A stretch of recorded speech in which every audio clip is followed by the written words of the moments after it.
Hey guys, how's it going? Welcome back to another episode of No Lifting and Yapping, apparently. I promise, hopefully next, I say I promise, hopefully next week, the next time I record this anyways, I will be in the gym and I will hopefully be training. The last few weeks it's got to a Wednesday and I go to the gym and there's people in the gym, unsurprisingly, and I'm too shy to record when other people are there, so hopefully this time next week, no one's in the gym and I can just record in peace. So this week I wanted to go over organising the training week and how to manage the demands that you have across from Monday to Sunday.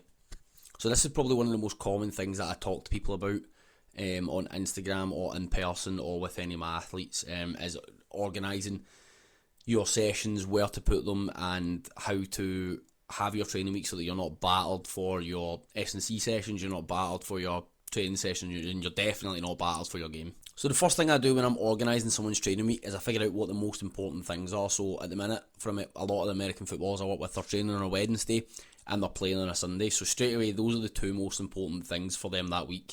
I need to make sure that they're not tired or they're certainly not sore going into those sessions from something that I've given them. So what I need to do is make sure that they get at least 48 hours from the kind of heavier sessions to their training and their game days. So things that are going to be heavy sessions or things that are quite demanding are going to be their sprint sessions, any sessions where we're doing quite a lot of lower body stuff, or any sessions that have a lot of plyos as well. So those sessions are either going to be immediately before or after training, just because they're not actually going to have that fatigue yet until maybe another 12 to 24 hours after the sessions. So they can easily go and do a sprint session and then go and do their training, or they can do their training and then go and do their S&C session afterwards without having too much of a negative kind of knock-on effect. If we can't fit them in there, they're usually, as I said, trying to go 2 days before.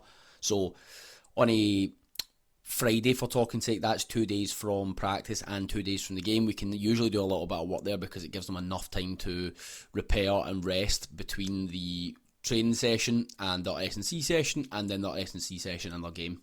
Then things like upper body sessions, light lower body sessions, or not necessarily light but lower volume lower body sessions. So say you're going in, you're maybe only doing 2 sets of 3. They can go the days after or the days before your kind of important things, so your training and your game. And then that's really how you build out the training week. You try to figure out where important things are, bunch the things together that are really tiring, and then if they can't be bunched together, spread them out. Another example here could be someone who's in the off season. So with the off season or periods where you don't have any games or training, you've got a bit of a blank slate.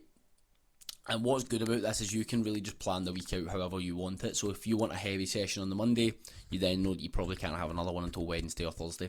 And the thing is with this as well, guys, is it's quite individual. So some people might be able to have a heavy session Monday and Wednesday, and other people might not be able to handle another one on a Wednesday. They might need to wait until the Thursday. So as I said, it's quite individual, and working with a coach or when you're programming yourself, taking these things into consideration is very, very important.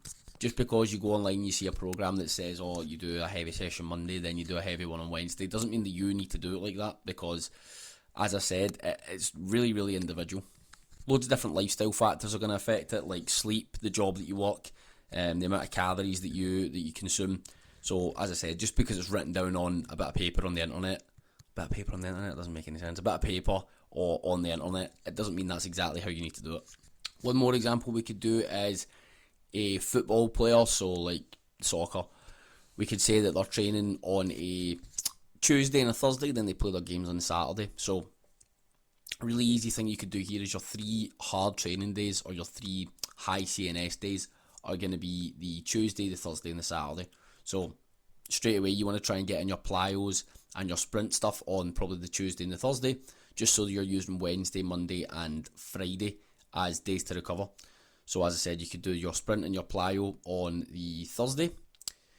After your training on the Tuesday night, you could go to the gym and do your lower body or your full body session, and then you're maybe doing an upper on the Wednesday, possibly an upper on the Monday as well. And then Sunday you could easily do like a long run, a long easy run, or some off-feet cardio.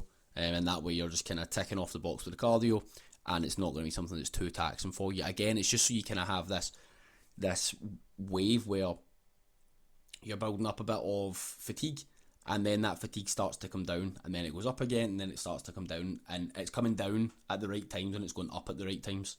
As I said, you don't want to have it that you built up all this fatigue and it just so happens that it's going to hit you on the day that you have your game, or the day that you've got an important training session. Because at the end of the day, the training sessions and the games, they are the most important things in season. So you can't, your S&C can't be fucking it up. So yeah, that's everything that I really wanted to cover, guys. The main takeaway is just keep the main thing.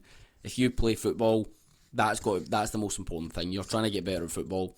You need to be present and fresh when you get to training and when you get to the game. That's really going to be how you move the needle the most. Your S&C is there to supplement your practice. It can't be detracting from it. Yeah, as I said, guys, hopefully that all makes sense. If you've got any questions, put them in the comments, send me a DM on Instagram, and I will catch you next time. Cheers.